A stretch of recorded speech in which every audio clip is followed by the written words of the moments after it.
A historic archive category, which is basically performances coming to disc for the first time. A fascinating trio because we've got three of the great pianists of the last century, two Russians, Emil Gilels and Sviatoslav Richter, and we've got Friedrich Gulda doing all the Beethoven piano sonatas. Now that needs a little bit of explanation because this falls between Gulda's two complete sets. He did a Decca recording, didn't he? And then a later one for Amadeo. Well, it's even more complicated.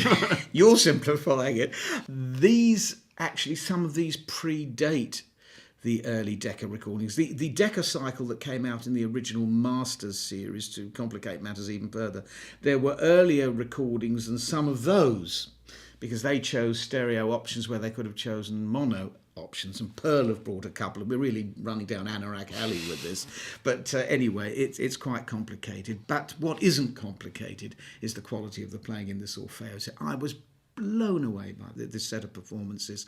They have a youthful ardour about them. They have great intelligence. They're technically superb.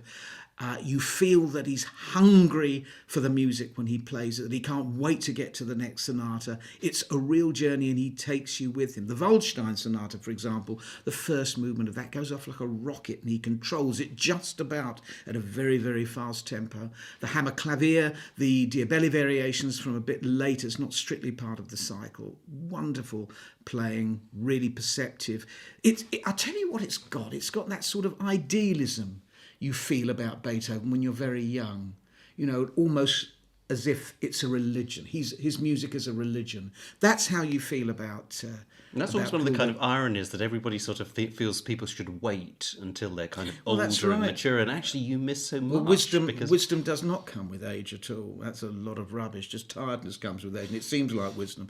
But he is a wise player of Beethoven, and I thought this was a marvellous set, and I'm really fingers crossed that it does well.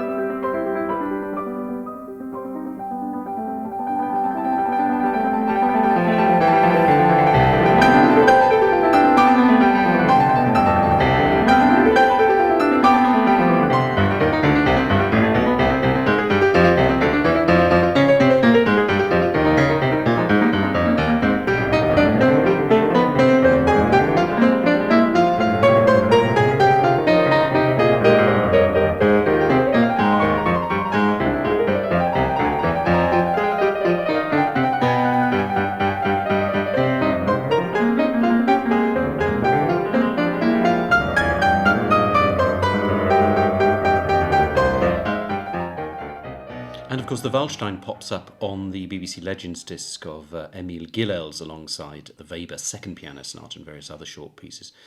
Interesting pianist. I heard Gilels a couple of times at the 1980 festival up in Edinburgh, the solo recital, and then the next evening an amazing Brahms second piano concerto with Muti conducting the Philharmonia. Absolutely astounding. But this was a man, with an amazing technique, but also a big heart. A big heart and an aristocrat of the keyboard. I know that's a well-worn cliche, but that was very true of Gilels. He had a great sense of musical control. He paced everything so beautifully.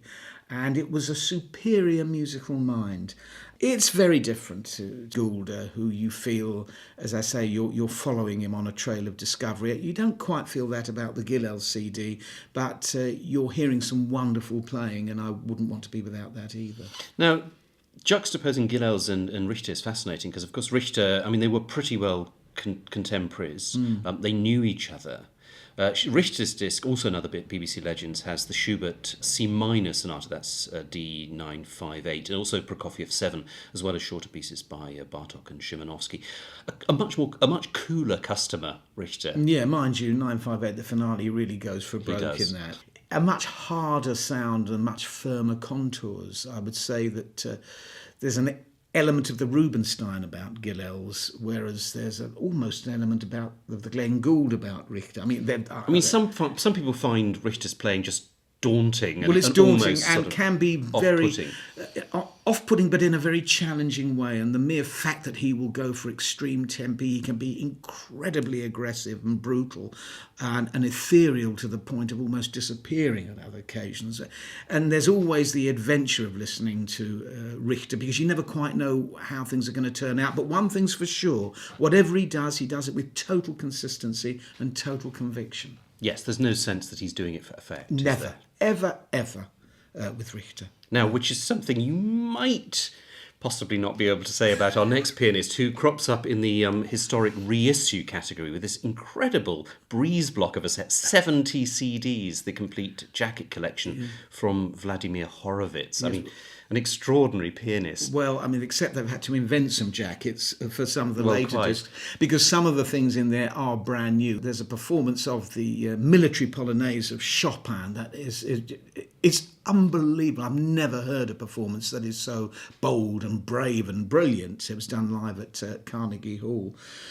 Well, I've known these records, or a lot of these records, for years, and they're part of my musical upbringing. I go back to when I was in my late teens, early 20s, the RCA records especially. What can you say about Horowitz? Yes, he's willful. Yes, he takes the law into his own hands.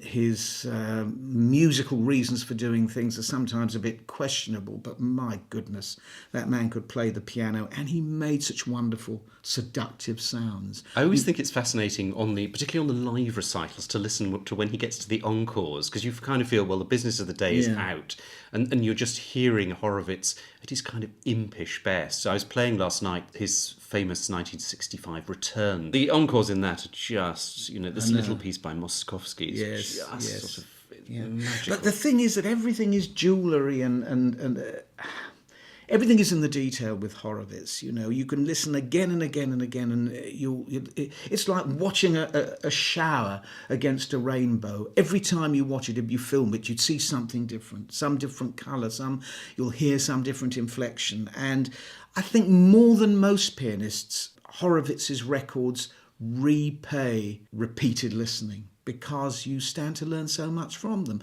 even if sometimes the musical message is mixed. When he plays Beethoven, for example, his late Beethoven isn't exactly Richter or Schnabel. It's not it's not pianism from the head. It's No, totally it from the can heart. be. It can be. It can be. With Scriabin, for example, you've got to have some head to play that Well, music.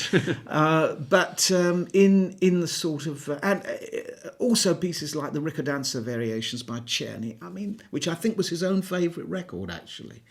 Absolutely beautiful, elegant playing. You couldn't get in that. That was the Horowitz record I used to play again and again and again, because of its sheer charm and perfection of detail.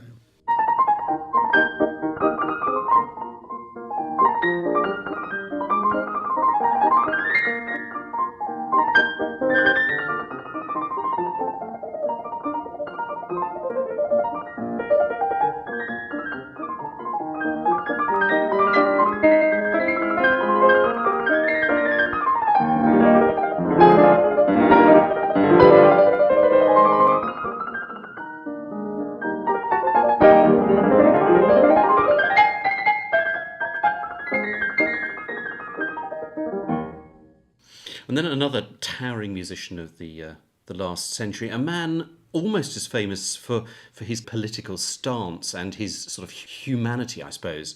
Pablo Casals, the great Catalan cellist, and EMI have gathered together his recordings from 1926 to 1955 in a 9-CD set, and that's got all the kind of great Casals performances, including, of course, the pioneering recording of the Bach cello suites. And the trios with Thibaut and Cortot.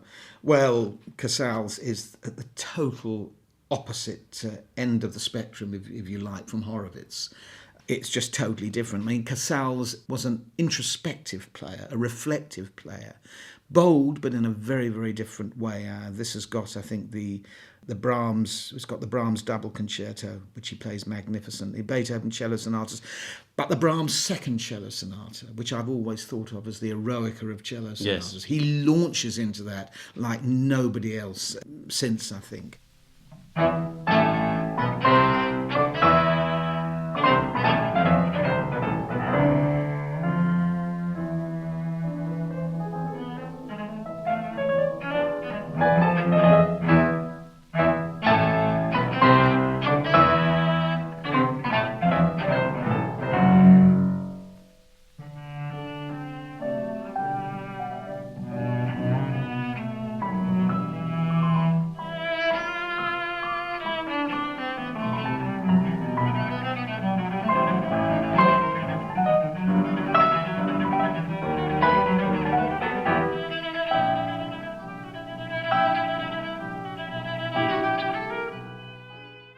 the cello suites, as you say, deeply personal. I was brought up on Janos Starker's recordings of those, which I adored.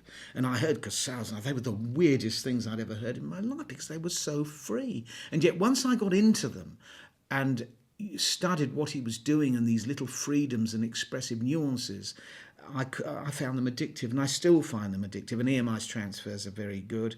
Got the encores, and you've got the showpieces as well. And of course, as I say, these wonderful chamber music recordings. And the Elgar Concerto with Casals and Bolt, I can't think of a more moving performance than that. Yes. It has real defiance about it in Bolt's conducting, given the time that it was recorded.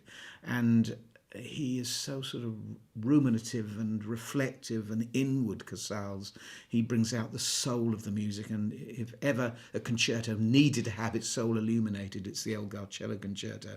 So, I mean, but these are fantastic records. Absolutely. Whether it wins or an Well, who award cares? or not, you just need to go out and buy it, really. You've just got to get it. End of story. Now, our last set is rather intriguing. It's a 10 CD set with a conductor who could be incredibly frustrating and then the next minute incredibly inspiring. I mean, Gennady Rozhdestvensky, who we got to know over here in the UK because he conducted the BBC Symphony Orchestra between 1978 and 81 and then returned quite a lot with some of the London orchestras. A strange figure. This box focuses largely on Russian music. There's a couple of discs of non-Russian stuff. Lot of Shostakovich, Symphonies 1, 4, 7, 9 and 10. Where does he kind of sit in the sort of firmament of Russian conductors?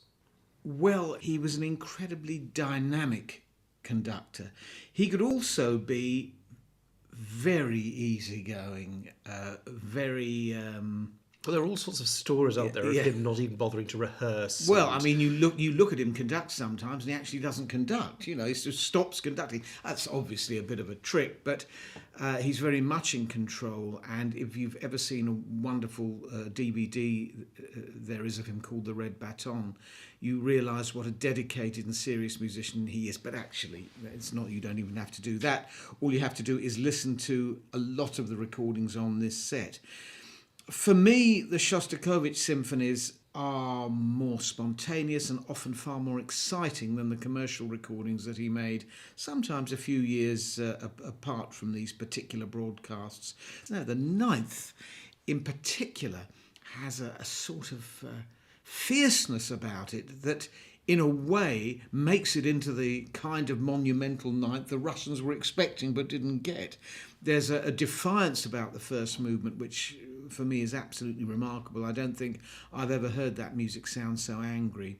There's some unusual stuff. The Volkmann, the Richard III overture, which is a bit like Wagner tone poetry, and the Sporfaust overture, interesting. There's some other rarities, but perhaps the most unexpected piece, although ironically it had been out before on a single CD, is the Dvorak's Second Symphony, which you virtually never hear outside of complete cycles. It's a very exciting performance. It is an exciting performance, and he takes great care over how he phrases and balances the piece. It's overlong as a symphony, as most early Dvorak is, but all the more lovable because of that. The Iron Foundry of Mosolov, of course. Absolutely.